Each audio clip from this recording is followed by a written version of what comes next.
আমরা তোমাদের গত কতগুলি এপিসোডের মধ্যে মার্ক সল নিয়ে 4টে এপিসোড করেছিলাম, মার্ক পর নিয়েও একটা ভিডিও করেছি, আর এখন আমি তোমাদের মার্ক প্রোটোআয়োড আর মার্ক বিনআয়োড এই দুটো মেডিসিনের একটু ইন্ডিভিজুয়াল করে একসাথে পড়িয়ে দেব। ওষুধ দুটো কিন্তু খুব বহুল ব্যবহার্য মেডিসিন নয়, রেয়ার ব্যবহার্য মেডিসিন, কিন্তু মার্কের গ্রুপ যখন পড়াচ্ছি তখন আমার মনে হয় যে এই দুটোকে পড়িয়ে দেওয়াটা কর্তব্য। দেখো, মার্কসলের লক্ষণযুক্ত ডান দিকের গলক্ষত, মার্কসলের লক্ষণযুক্ত ডান দিকের গলক্ষত, ডান দিক, মার্ক প্রোটোআয়োড, মার্ক প্রোটোআয়োড ওষুধটা কিন্তু ডান দিকের উপরে বেশি ক্রিয়াশীল, মনে রাখবা।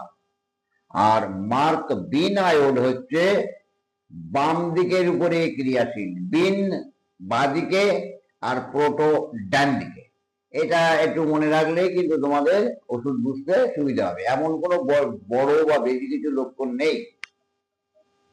বলা হচ্ছে মার্কসলের কিছু লক্ষণের সাথে ডান দিকের গলক্ষত, এই ক্ষত কয়েকদিন ডান দিকে থেকে পরে বাম দিকে যায়, প্রথমে ডান দিকে থেকে বাম দিকে যায়, অনেক সময় লাইকোপোডিয়ামের মতো। অনেক সময় বড় ব্যথা ডান থেকে বাদিকে চলে যায়, লাইকোপোডিয়ামের কথা আমাদের মনে হয়, বা রোগ লক্ষণ ডান পাশে আক্রমণ করে বাম দিকে যায়, আমাদের লাইকোপোডিয়ামের কথা মনে করে, বাম পাশে আক্রমণ করে আমাদের ডান দিকে যায়, আমাদের ল্যাগেজের কথা মনে পড়ে এরকম। তো যাই হোক, গলক্ষত, এই গলক্ষত কয়েকদিন বা ডান দিকে থাকার পরে বাম দিকে যায়, ক্ষত সহ, গলার মধ্যে ক্ষত সহ বা ক্ষত ছাড়া, গলার মধ্যে ক্ষত এবং ক্ষত ছাড়া বা ক্ষত ছাড়া, যদি আমাদের ডান দিকের চোয়ালের নিচে, অর্থাৎ ডান দিকের যে চোয়াল, এই যে এটা চোয়াল বলা হয়, এই চোয়ালের নিচে parotid gland, sublingual gland, mandibular gland, এখানে যে 3 জোড়া গ্ল্যান্ড আছে, এপারে 3টে এপারে 3টে, 6টা। তা এই চোয়ালের নিচে গ্ল্যান্ড যদি ডান পাশে বৃদ্ধি হতে থাকে, ব্যথাযুক্ত এবং বড় হতে থাকে, তাহলে প্রোটোআয়োড, মার্ক প্রোটোআয়োড সুন্দরভাবে কাজ করে। যে সমস্ত গ্ল্যান্ডগুলি ক্রমান্বয়ে বড় হয় এবং ক্যান্সার হয়েছে কিনা ডাক্তারবাবুরা উদ্বিগ্ন হয়ে যায়, এফএনএসি করতে হবে, বায়োপসি করতে হবে, এরকম ধরনের একটা অবস্থার মধ্যে দিয়ে দিনপাত যায়, রুগীর মনে ভয় এসে যায় বা ডাক্তারবাবুরা রুগীকে ভয় ধরিয়ে দেয়। এই সমস্ত ক্ষেত্রে যেখানে মার্কের বেশ কয়েকটা লক্ষণের সাথে সাথে, মার্কের কয়েকটা বাছা বাছা পরিচায়ক লক্ষণের সাথে সাথে, যদি ডান পাশের এই চোয়ালের ডান দিকে গ্ল্যান্ডগুলি একটু প্রদাহ হয় বা ক্রমিক প্রদাহ হতে থাকে, বড় হয়, এবং তাতে অল্প ব্যথা বা অনেক সময় ব্যথা খুব কম, চাপলে হয়তো একটু লাগে, এই রকম যদি হয়, তাহলে আমরা কিন্তু মার্ক প্রোটোআয়োডের কথা চিন্তা করতে পারি। শক্ত হয়, শক্ত ব্যথাযুক্ত হলে ক্ষেত্র বিশেষ এই ঔষধে এই গ্ল্যান্ড কিন্তু আরোপ হয়ে যায়। মার্ক কিন্তু গ্ল্যান্ডের উপরে ক্রিয়াশীল, যতগুলি মার্ক আছে।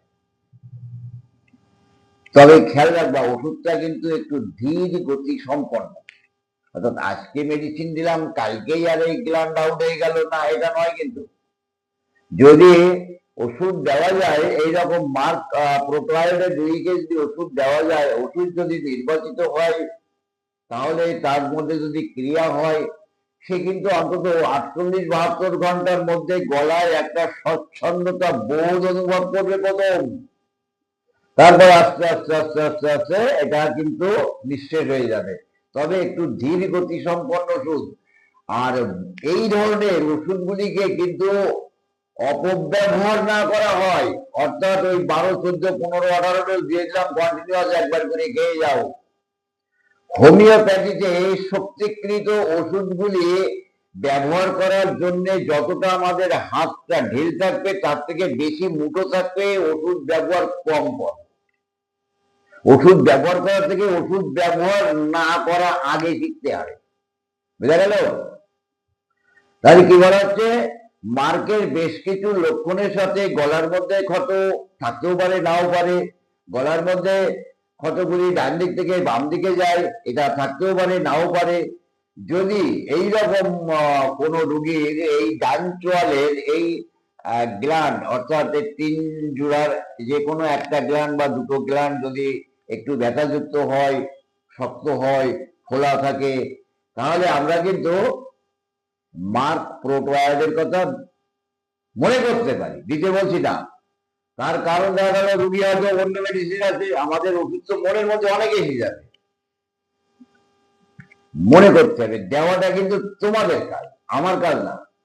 আমি তোমাদের পদগুলি দেখিয়ে দেব, ভাববা তোমরা দিবা, তোমরা আমরা তোমাদের পদগুলি দেখিয়ে দিচ্ছি। তাহলে গ্ল্যান্ডগুলি বড় হয়, শক্ত হয়, ব্যথাযুক্ত হলে ক্ষেত্র বিশেষ এই গ্ল্যান্ডের উপরে মার্ক প্রোটোয়াইড ব্যবহার করলে রোগী কিন্তু আরোগ্য হয়ে যায়।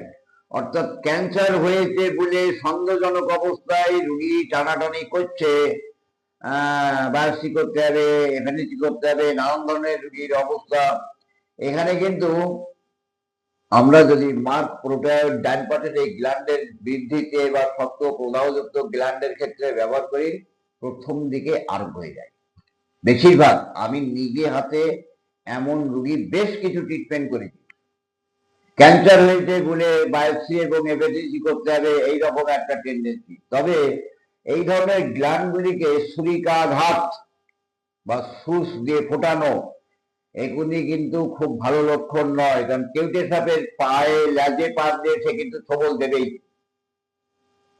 যদিও আরোগ্য প্রবণতা ছিল, কাটার ফলে এবং এফএনসি করার ফলে কিন্তু সেই আরোগ্য প্রবণতা নষ্ট হয়ে যায়, মনে রাখবা। এইবার আমি তোমাদের মার্ক বিনায়োডের কথা বলবো। উপরিউক্ত মার্ক প্রোটোয়াইডের ক্ষেত্রে যে লক্ষণ ডান দিকে ব্যবহার হয়, ঠিক তেমনি লক্ষণ যদি বাম দিকে আমরা পাই, একই ক্ষেত্র, মার্ক প্রোটোয়াইড ডান দিক, মার্ক বিনায়োড বাম দিকে, একই লক্ষণ, একটা রাইট সাইড, একটা লেফট সাইড। যদি এই লেফট সাইডে আমরা পাই ওই রকম গ্ল্যান্ড ফুলে গেছে, শক্ত হয়ে গেছে, ব্যথা টেন্ডারনেস আছে বেশ কতদিন ধরে ক্রমান্বয়ে, বা মার্কের লক্ষণ তার মধ্যে কিছু আছে, তাহলে আমরা কিন্তু এই ধরনের রোগীদের ক্ষেত্রে মার্ক বিনায়োড যদি ব্যবহার করতে পারি, লেফট সাইডের এই গ্ল্যান্ডগুলি কিন্তু আস্তে আস্তে আস্তে আস্তে আরোগ্য হয়ে যাবে। এইবার আমি কিন্তু বারবার করে বললাম, ওষুধগুলি কিন্তু একটু ধীর গতি। মার্ক প্রোটোয়াইড আয়োডিন সংমিশ্রিত ও গ্ল্যান্ডের উপরে কাজ করে, আবার মার্ক বিনায়োড এও কিন্তু মার্কের সাথে আয়োডিনের সংমিশ্রণজাত। তাহলে আমরা খেয়াল রাখলাম কি, মার্ক প্রোটোয়াইড আর মার্ক বিনায়োড। প্রোটোয়াইড ডান পাশ আর বিনায়োড বাম পাশ। গ্ল্যান্ডের একটু বৃদ্ধি, ব্যথা, ফোলা এবং একটু প্রদাহ, একটু ব্যথা ব্যথা টেন্ডারনেস থাকে, মার্কের কয়েকটা লক্ষণ থাকে। অনেক সময় গলক্ষতটা ডান পাশে আক্রমণ করে বাম দিকে যায় প্রোটোয়াইড, আর অনেক সময় বাম দিকে আক্রমণ করে ডান দিকে যায় বা বাম দিকেই থাকে, বা গলক্ষত নাও থাকতে পারে। সেটা প্রোটোয়াইডের ক্ষেত্রেও না থাকতে পারে, বিনায়োডের ক্ষেত্রেও না থাকতে পারে।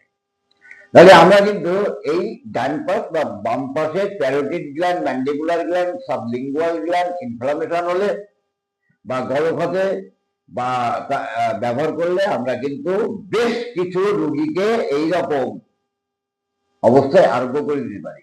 এই রোগীরা আরোগ্য প্রবণতায় এখনো আছে, কাটাকাটি করাতে বা অবহেলা করাতে এই গ্ল্যান্ডটা একদিন কিন্তু কার্সিনোমায় পৌঁছে যায়। 6 মাস, 9 মাস, 1 বছর বাদে কার্সিনোমা, ব্যাস হয়ে গেল, আর কিছু করার নেই। পাস ফরমেশন একবার স্টার্ট হয়ে গেলে তখন কিন্তু ট্রিটমেন্ট করে আর জাগায় আনা খুব অসুবিধা।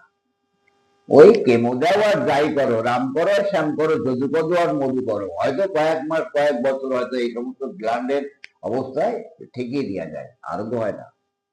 আমাদের ঘাড়ের ক্ষেত্রেও অনেক সময় তাই আমরা লক্ষ্য করেছি। যাক, তাহলে প্রোটয়েড ডান পাশে আর বিনায়ড বাম পাশে। মনে রাখবা, দুশো শক্তি ব্যবহারটাই যথেষ্ট, অন্য শক্তি রাখার দরকারও নেই, প্রয়োজন নেই। আর একটু ধীর গতিতে আরম্ভ হয়, এটা খেয়াল রাখবা। ঠিক আছে, থাক।